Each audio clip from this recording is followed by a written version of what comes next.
മെഡിസപ്പ് ആരോഗ്യ ഇൻഷുറൻസ് പദ്ധതി സർക്കാരിനും അതിൻ്റെ ഗുണഭോക്താക്കൾക്കും ഒരുപോലെ ബാധ്യതയാകുകയാണോ? പദ്ധതിയുടെ നിലവിലെ അവസ്ഥ പരിശോധിക്കുമ്പോൾ നമുക്ക് അങ്ങനെയാണ് മനസ്സിലാകുക.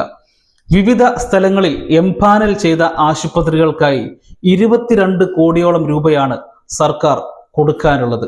അതുപോലെ തന്നെ സർക്കാർ ആശുപത്രികളിൽ, മെഡിക്കൽ കോളേജ് ഉൾപ്പെടെയുള്ള സർക്കാർ ആശുപത്രികളിൽ ഇതുമായി ബന്ധപ്പെട്ട ഉപകരണങ്ങൾ വാങ്ങിയതിന് അതിൻ്റെ ഏജൻസികൾക്ക് 158 കോടി രൂപയോളം കുടിശ്ശികയായി കിടക്കുന്നു.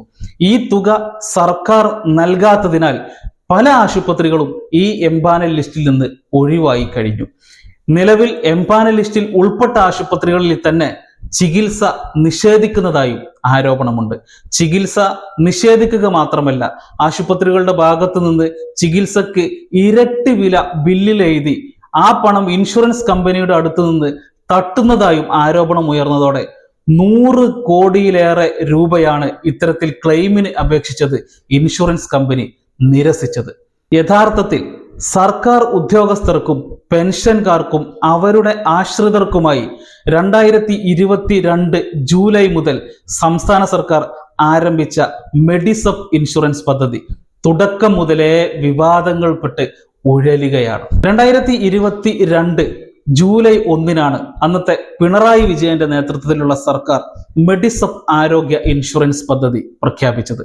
സർക്കാർ ഉദ്യോഗസ്ഥർ, പെൻഷൻകാർ, അവരുടെ ആശ്രിതർ എന്നിവരുൾപ്പെട്ട വലിയൊരു വിഭാഗത്തിനാണ് ഈ പദ്ധതി കൊണ്ട് പ്രയോജനം ലഭിക്കുമെന്ന് സർക്കാർ അന്ന് പറഞ്ഞിരുന്നത്. 5.5 ലക്ഷത്തിലേറെ വരുന്ന സർക്കാർ ഉദ്യോഗസ്ഥർ, 6 ലക്ഷത്തിലേറെ വരുന്ന പെൻഷൻകാർ, 19 ലക്ഷത്തിലേറെ വരുന്ന അവരുടെ ആശ്രിതർ, അങ്ങനെ 31 ലക്ഷത്തിലേറെ പേർക്ക് ഉപകാരമാകും എന്ന് പറഞ്ഞുകൊണ്ട് സർക്കാർ ആരംഭിച്ച ഒരു പദ്ധതിയായി. ഒരു മാസം 500 രൂപ സർക്കാർ ഉദ്യോഗസ്ഥരും പെൻഷൻകാരും ഇതിലേക്ക് പ്രീമിയമായി അടക്കണമെന്നായിരുന്നു നിർദ്ദേശം. 3 ലക്ഷം രൂപയുടെ വരെ ചികിത്സ ലഭിക്കും. അങ്ങനെ ആരംഭിച്ച പദ്ധതി തുടക്കം മുതൽ വിവാദങ്ങളുടെ തോഴനായാണ് നമ്മൾ കണ്ടിട്ടുള്ളത്. എല്ലാ ആഴ്ചകളിലും മെഡിസപ്പിനെ കുറിച്ച് ഒരു നെഗറ്റീവ് വാർത്ത നമ്മുടെ പത്രങ്ങളിലൂടെ മറ്റ് മാധ്യമങ്ങളിലൂടെയോ നമ്മൾ അറിയുമായിരുന്നു.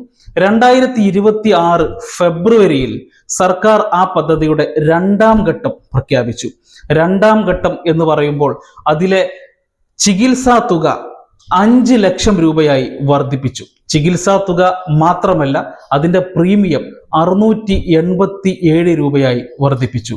ചുരുക്കം പറഞ്ഞാൽ, ഒരു വർഷം സർക്കാർ ഉദ്യോഗസ്ഥരും പെൻഷൻകാരും മെഡിസപ്പ് ഇൻഷുറൻസ് പദ്ധതിയുടെ പ്രീമിയമായി 8,000-ലേറെ രൂപ ഇൻഷുറൻസ് കമ്പനിയിലേക്ക് അടക്കണം. എന്നാൽ ഇതിനുള്ള ചികിത്സ നിലവിൽ ഇവർക്ക് കിട്ടിക്കൊണ്ടിരിക്കുന്നുണ്ടോ? ഇല്ല എന്നതാണ് യാഥാർത്ഥ്യം. സർക്കാർ ഈ പദ്ധതിയുടെ തുടക്കത്തിൽ ഒട്ടേറെ ആശുപത്രികളെ ഇതിൽ എംപാനൽ ചെയ്തിരുന്നു. പക്ഷെ ഒട്ടേറെ തുക കുടിശ്ശികയായതോടെ പല ആശുപത്രികളും ഒഴിഞ്ഞുപോയി. ബാക്കിയുള്ള ആശുപത്രികളിൽ തന്നെ ചികിത്സ നിഷേധിക്കുന്ന അവസ്ഥയുണ്ടായി.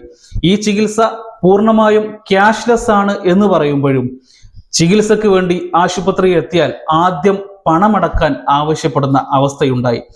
എന്തുകൊണ്ടാണെന്ന് വെച്ചാൽ സർക്കാർ ഒട്ടേറെ പണം ഇതിലേക്ക് കുടിശ്ശിക വരുത്തിയത് കൊണ്ട്, ആ പണം കിട്ടാൻ സമയം വൈകുമെന്നതുകൊണ്ട് ആശുപത്രികൾ ആദ്യമേ പൈസ വാങ്ങിവെക്കുന്ന അവസ്ഥയുണ്ടായി.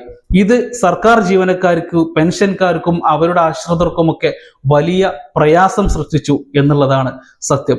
മറ്റ് ചില ആശുപത്രികൾ മെഡിസപ്പിലെ ചികിത്സാ തുക ഇരട്ടിയായിട്ട് ബില്ല് എഴുതി അത് ഇൻഷുറൻസ് കമ്പനിക്ക് സബ്മിറ്റ് ചെയ്ത് അങ്ങനെയുള്ള തട്ടിപ്പുകളും അരങ്ങേറി എന്നാണ് പറയപ്പെടുന്നത്.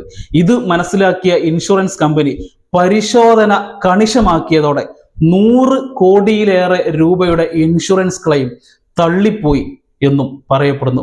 യഥാർത്ഥത്തിൽ ഇവിടെയൊക്കെ പ്രയാസപ്പെടുന്നത് ഈ ഒരു പദ്ധതിയുടെ ഗുണഭോക്താക്കളാണ് എന്നുള്ളതാണ് വാസ്തവം. അവർ പ്രീമിയം അടച്ചാണ് ഈ ഒരു പദ്ധതിയിൽ ചേർന്നിട്ടുള്ളത്. പക്ഷെ അതിൻ്റെ ആനുകൂല്യങ്ങൾ അവർക്ക് കിട്ടുന്നില്ല എന്നതാണ് ഏറ്റവും വലിയ യാഥാർത്ഥ്യം എന്നാണ് നമ്മൾ മനസ്സിലാക്കേണ്ടത്. നിലവിൽ തന്നെ സർക്കാർ വരുത്തിയിട്ടുള്ള കുടിശ്ശിക എന്ന് പറയുന്നത് 22 കോടിയോളം രൂപയാണ്. ഈ പദ്ധതിയിൽ എംപാനൽ ചെയ്ത ആശുപത്രികൾക്ക് മാത്രമായി സർക്കാർ കൊടുക്കാനുള്ള കുടിശ്ശികയുടെ തുകയാണ് ഈ പറഞ്ഞത് 22 കോടിയിലേറെ രൂപ. അതുപോരാ, അതിലപ്പുറം സർക്കാർ ആശുപത്രികളിലേക്കും ഗവൺമെന്റ് മെഡിക്കൽ കോളേജുകളിലേക്കുമൊക്കെ ആയിട്ട് ഈ പദ്ധതിയുമായി ബന്ധപ്പെട്ട് വാങ്ങിയ ഉപകരണങ്ങൾ, ആ ഉപകരണങ്ങൾ സപ്ലൈ ചെയ്ത ഏജൻസികൾക്ക് 158 കോടി രൂപ സർക്കാർ കൊടുക്കാനുണ്ട് എന്നാണ് പറയപ്പെടുന്നത്. എന്നാൽ ഈ പദ്ധതിയിൽ ചേർന്ന ആളുകൾക്ക് യഥാസമയം കൃത്യമായ രീതിയിൽ ചികിത്സാ ആനുകൂല്യങ്ങൾ ലഭിക്കുന്നില്ലെന്ന് അവർ പരാതിയും പറയുന്നു. വൻ സാമ്പത്തിക ബാധ്യതയിൽ നിൽക്കുന്ന നമ്മുടെ സർക്കാർ രാഷ്ട്രീയ ലാഭത്തിനു വേണ്ടിയിട്ടോ ഉദ്യോഗസ്ഥരുടെ പ്രീതി പിടിച്ചുപറ്റാൻ വേണ്ടിയിട്ടോ വലിയ പ്രഖ്യാപനങ്ങൾ നടത്തുമ്പോൾ ആ പ്രഖ്യാപനങ്ങൾ പാലിക്കാനും അത് യഥാവിധി കൊണ്ടു നടക്കാനും കഴിയുന്നുണ്ടോ എന്നതുകൂടി ആലോചിക്കേണ്ടതല്ലേ?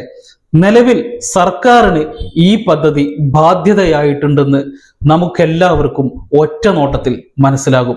സർക്കാരിന് മാത്രമല്ല, ഇതിൽ പ്രീമിയം അടച്ച് മാസാമാസം 687 രൂപ വീതം അടച്ച് ചികിത്സ തേടി ആശുപത്രികളിലേക്ക് പോകുന്ന സർക്കാർ ഉദ്യോഗസ്ഥർക്കും പെൻഷൻകാർക്കും അവരുടെ ആശ്രിതർക്കും ഈ ഒരു പദ്ധതി ബാധ്യതയായിട്ടുണ്ട് എന്ന് വേണം മനസ്സിലാക്കാൻ. ഈ ഒരു വിഷയത്തിൽ സർക്കാരാണ് ബാക്കി കാര്യങ്ങൾ തീരുമാനിക്കേണ്ടത്. വളരെ പെട്ടെന്ന് തീരുമാനങ്ങൾ എടുത്ത് പദ്ധതിയെ യഥാർത്ഥ ചാനലിലൂടെ ചലിപ്പിക്കേണ്ടത്.